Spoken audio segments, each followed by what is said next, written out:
Hello my friends, in today's video we will take a look at DJI Osmo Action 3. After a very innovative and sadly misunderstood Action 2, DJI returns to the classic action camera concept. Osmo Action 3 is pretty much an Action 2 in a conventional action camera packaging, which is exactly what a lot of people wanted to see, and the price is also very competitive. In this video we will take a look at how it works together and whether you should consider getting one. Osmo Action 3 may look similar to the original Osmo Action on the outside, but there are some significant changes.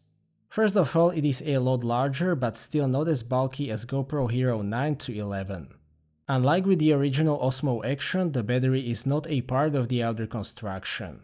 There is a separate battery compartment, which is a better choice in my opinion because it allows the Osmo Action 3 to use the magnetic mounting system. We already know this mounting system from Action 2 and I can say that I like it a lot. It is secured in place by two latches, so there is no chance that the camera will fall off. I will talk more about that later on. The lens cover can still be screwed in and out, which is convenient if you want to replace it or use some filter. Two protective rubber bumpers are also included for added protection.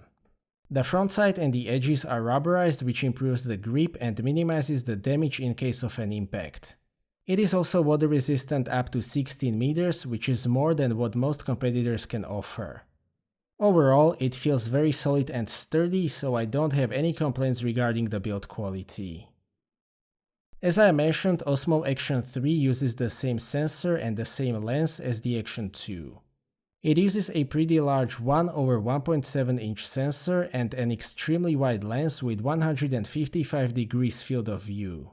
That is 12.7mm full frame equivalent, so it is noticeably wider than the GoPro, for example. This field of view is one of the most important aspects of the Action 3 and it largely determines whether it is the right choice for intended use. This field of view is very suitable for POV filming and for mounted use. It is probably a little bit less suitable for point and shoot type of use, but that is also a matter of preference. Action 3 uses a 12 megapixel sensor which has both advantages and disadvantages.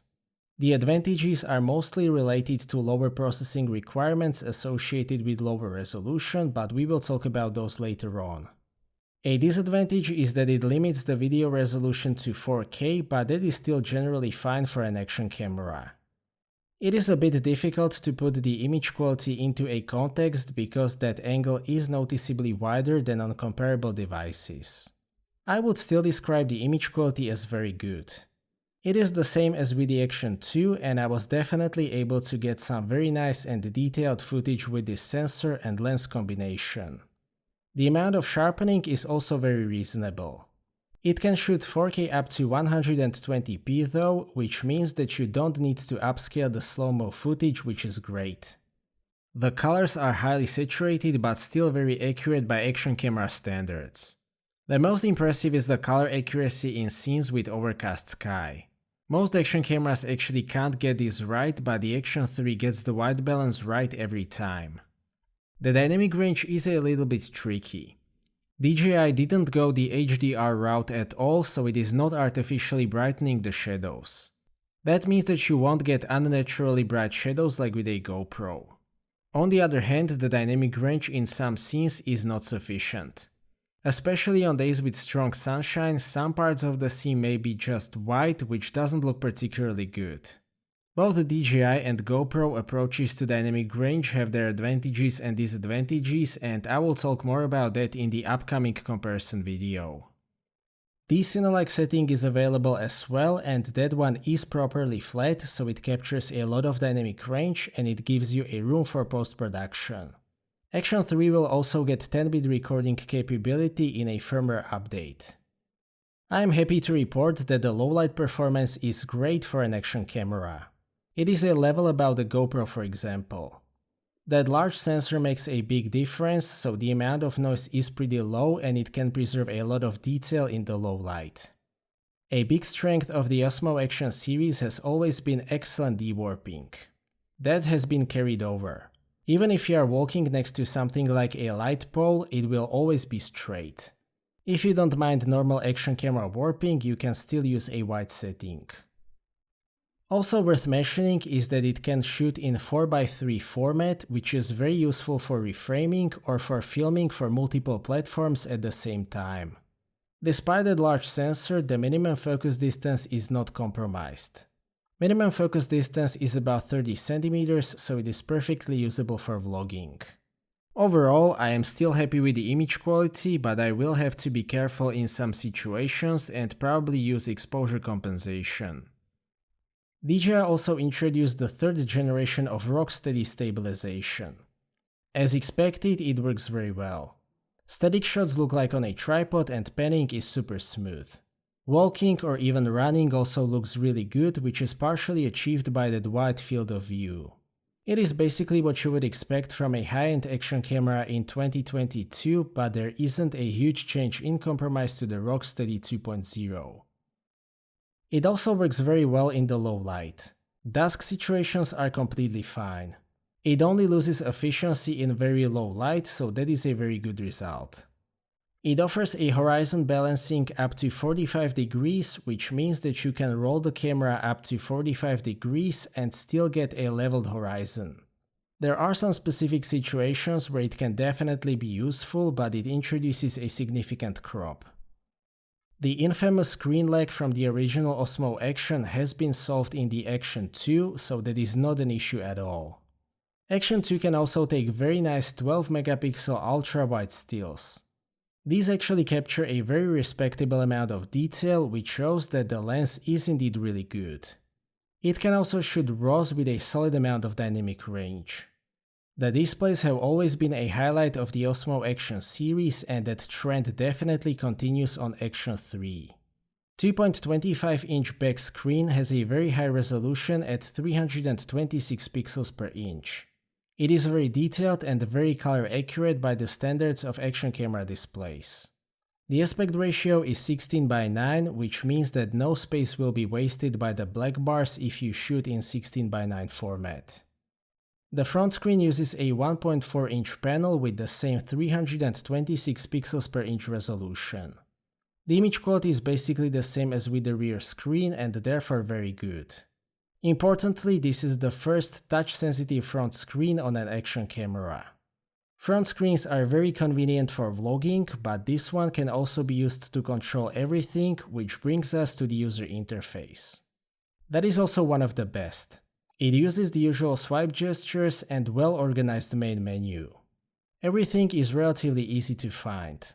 All of the items are sufficiently large, so it is fairly easy to operate in difficult conditions or even with gloves. Also worth mentioning is the haptic feedback that confirms the touch input. User interface on the front screen has been basically taken from the Action 2, which means that it can control almost everything. That is very convenient, for example, for mounted use with restricted access to the main screen. I am generally very happy with the user interface. The physical controls follow the same philosophy, which means that all control elements are easy to access. That includes the doors that are relatively easy to open and close despite the water resistance. Action 3 uses the DJI Memo App, much like other DJI handheld devices. I think that it is one of the best action camera apps. The user interface is very clean and everything is easy to find. All of the settings that are available in the camera are also available through the app. You can wirelessly download the files from the camera to your smartphone and you can also edit them.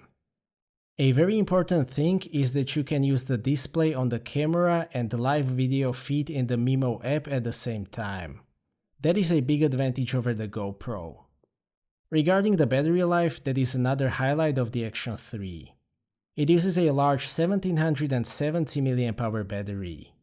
I was able to get 140 minutes of 4K 20p video on a full charge, which is a great result and the best battery life of all action cameras on the market.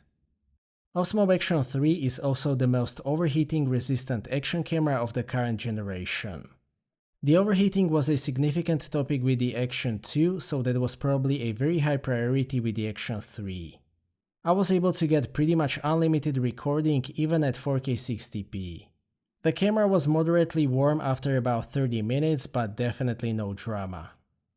I can generally say that DJI has definitely paid a lot of attention to the overall robustness and usability of the Action 3.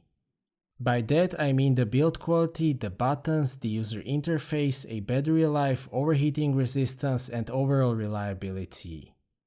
The specifications and the image quality usually get the most of the attention, but the overall usability is just as important, so I greatly appreciate that DJI has paid attention to that as well. The audio quality is very similar to the Action 2 with the display module attached. That means that it is one of the best of all action cameras on the market. The voices are really clear, it sounds really good, so I have no complaints whatsoever in this regard. There are several different combo packages that you can get. The base one comes with a camera, one battery, a protective frame, two lens bumpers, one magnetic quick release adapter, and a flat adhesive base. I also have an adventure combo which adds two extra batteries, USB-C charger for 3 batteries, one extra quick release adapter, and 1.5 meter extension rod. The camera is fully usable without a housing, but it acts as a protective device and it has an extra mounting point for vertical use. Especially if you have multiple quick release mounts permanently installed, attaching and detaching the camera is extremely fast and much more convenient than using the usual finger mount. Having those extra batteries and mounts and also this fancy battery charger further increases the usability factor that I have talked about, so if you can allocate some extra funds, I highly recommend the adventure combo. To sum up, DJI Osmo Action 3 is a well-rounded action camera that combines very solid output with excellent usability and feature set at a reasonable price point. The image quality is very good, as we already know from the Action 2. The colors are very nice, but the dynamic range may be an issue in some specific scenes. A very important aspect of the Action 3 is that very wide field of view, which is very suitable for POV filming, but possibly a little bit less suitable for point and shoot type of use. The stabilization is great, both screens as well, and the user interface is indeed very user-friendly. For me, the highlight of the Action 3 is the robustness and the usability in difficult conditions. Overall, it is a very good action camera and the price is right, so I can recommend it, but be careful in those high dynamic range situations. So that's it for this video, thank you for watching, I hope that you liked this video and that you found it to be useful. Stay tuned for more videos and maybe consider subscribing if you don't want to miss my future content.